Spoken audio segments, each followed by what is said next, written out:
places along transmission line corridors, high voltage transmission line corridors, where they could place these things and not be near anybody, and not even be in a fire hazard area.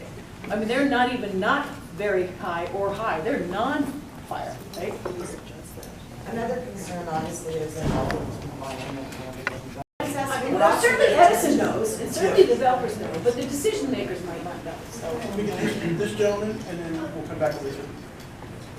If push came to shove, and through the course of this discovery, you know, that you've been conducting and uncovering things that are inconsistent or subject to, you know, to more inspection, could this conceivably, not preferably, but conceivably go into litigation?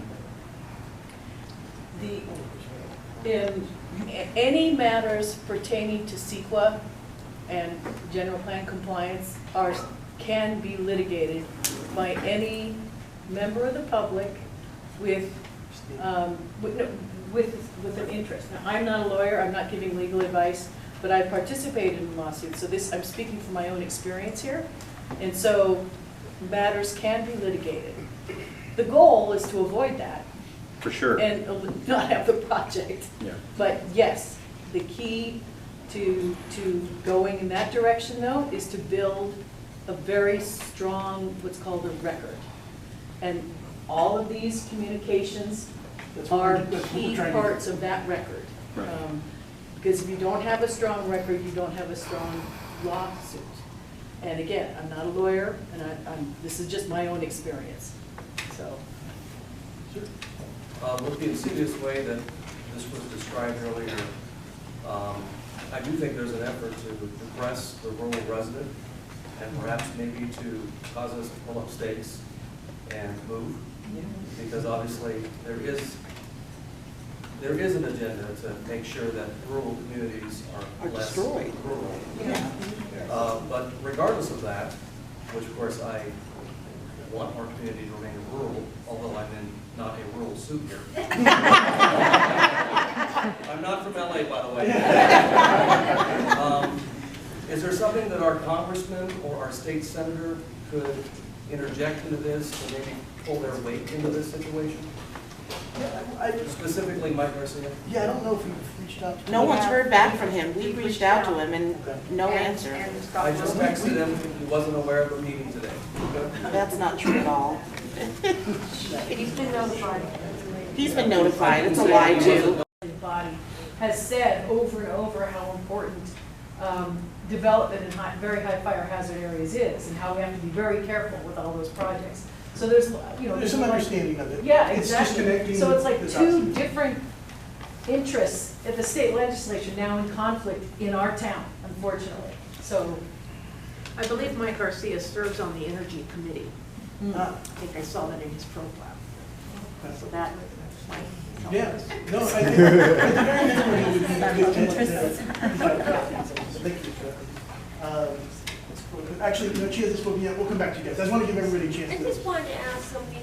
Couldn't we talk to somebody like Mike Garcia or Senator Wilk about proposing like a bill to prevent something like this happening again in small communities? right, well, Yeah, that's what I was. Yeah, that's what I was saying.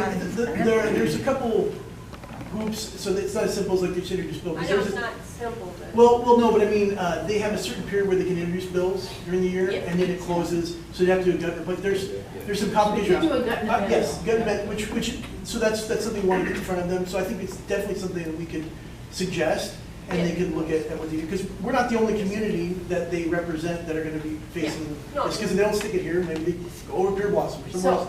Yeah. And I don't think they want them to. I'm thinking on this, let's just do this right now. Let's Yeah. move that we ask Senator Wilk, I'm sorry, I don't have this one written out, so you're gonna have to. Move that we ask Senator Wilk and Assemblyman Lackey to work toward or to create Yes. or introduce legislation saying utility scale battery storage projects are prohibited in very high fire hazard Yes. areas. Yeah. Do you have a? Yeah, she's still. Yeah, And is there any way we could ask those two guys and Catherine to come in. I know Catherine goes to Agua Dulce for Christmas parties and everything. She never comes, I've never seen her here in this community. We're the ones voting for her. I gave those 3 people we were just talking about votes. I have not seen her ever here. I know this gentleman over here always comes, and that's fantastic, but she's not hearing the emotions out of us and all that stuff. And I know Tom and Scott, they've been out here talking to us before. They're fantastic. That's the only reason they got my vote. Can we ask them to come to one of these town council meetings and listen to the concerns of the community? We can definitely, yeah. Are these battery farmers covered? I don't think that Hold would, on. I don't think that would take a motion. No. No. So we could just do the invite, okay. All right, so hold on, we got a motion. Yeah, we need can, to- yeah. On the 3 of them, correct? Catherine? No, this is a motion Yeah. to ask Senator Wilk and Assemblyman Lackey to introduce legislation to prohibit at the state level Right. utility scale batteries facilities in very high fire hazard areas. No. We need to Yeah. finish this motion. Yeah, and then we can go on to the next general committee motion. Okay. Let me read this. Hold on, we're getting to the. Yes. Okay. Go ahead. Jackie Ayer made a motion to ask Senator Wilk and Assemblyman Lackey to work towards introducing legislation to prohibit at the state level utility scale battery storage in high fire hazard areas. Good? Second We motion. have a second? All right. All in favor? Aye. All right, motion's carried. No extensions, okay. Are they government, like, they get money back from the county departments to do things. But they did ask for anybody who wants to call in about it, Sure. call in about it. And I can give you guys the phone number. As I said, I've been told it's gonna be a long meeting. You can comment at the public comments because this is a late item.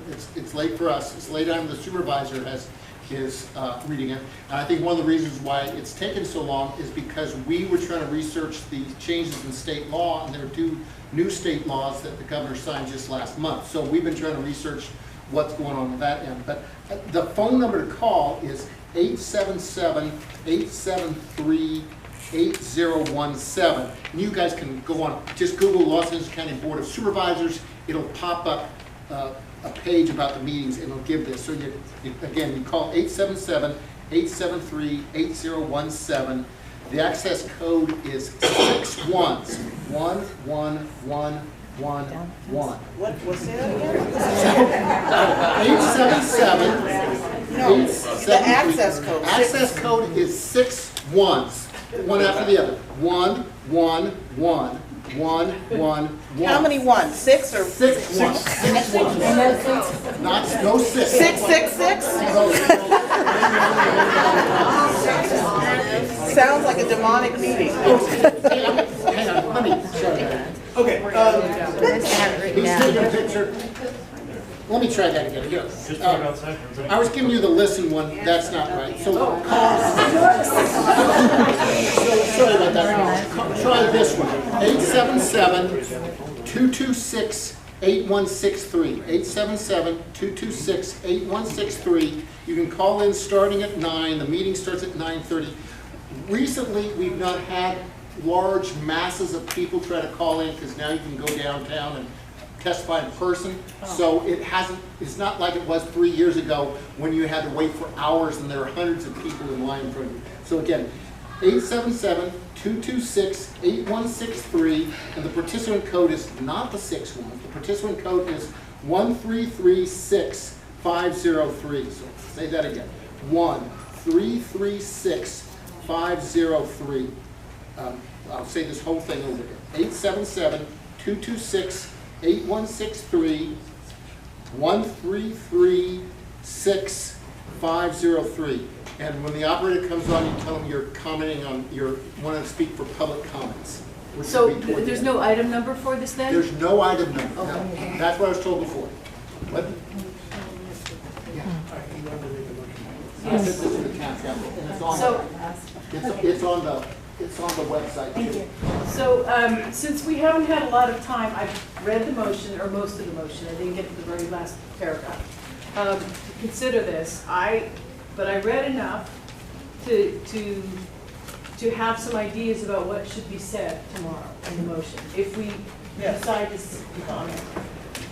So, I would move that the acting town council comments on the motion at the board meeting tomorrow, expressing support with the proviso that the first and foremost resource that is considered in this 45-day evaluation is the county's own adopted general plan and area plan. Okay? And with the additional proviso that the county not rely solely on Southern California Edison to provide private party input on siting issues and to expand outreach to non-utility transmission system experts. Now let me, if anybody wants a second, I'll explain. Okay. So the reason I think that this is appropriate is because the motion does specify that what the, I can read that key part of the motion if I bring it up. The Los Angeles County Fire Department, the Department of Public Works, the Chief Sustainability Office, and Southern California Edison to report back in writing in 45 days with best practices on the permitting of large-scale commercial solar and battery storage projects. So she has captured not only battery storage, but also solar. And solar has been a project, solar, large utility scale projects is, large utility scale solar projects is something this council has vehemently opposed for the same reasons we oppose battery storage, and because it creates all the transmission through our community. So the reason I am recommending that a problem in all of this, and as Jeremiah pointed out, Edison accrues significant benefits with these battery storage facilities being here.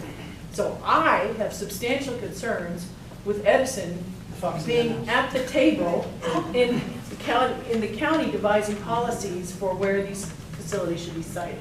They're the one party in that list that stands to financially benefit from the plan. Enormously. Yes, lots of benefits.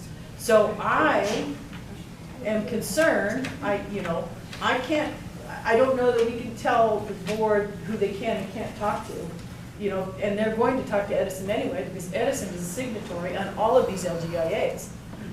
But what we need is to have somebody else that they're talking to who is not Edison, who has some expertise in transmission planning, and who can give a more local perspective on who that, on the input for siting these projects.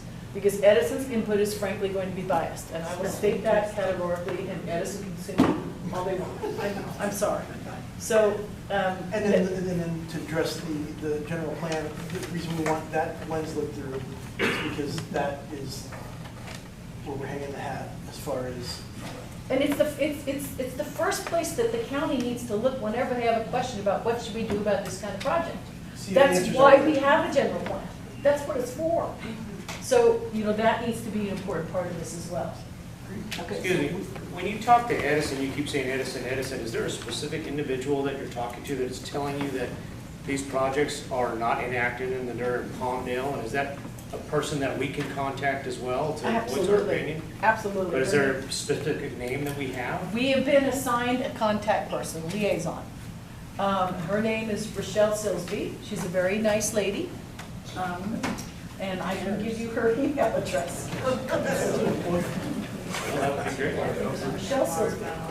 It's R-O-C-H. I'll get it from you. Okay, well, for anyone else who wants to write it down. R-O-C-H-E-L-L-E dot S-I-L-S-B-E-E at, sorry, B-E-E at sce.com. So I'll say it one more time. R-O-C-H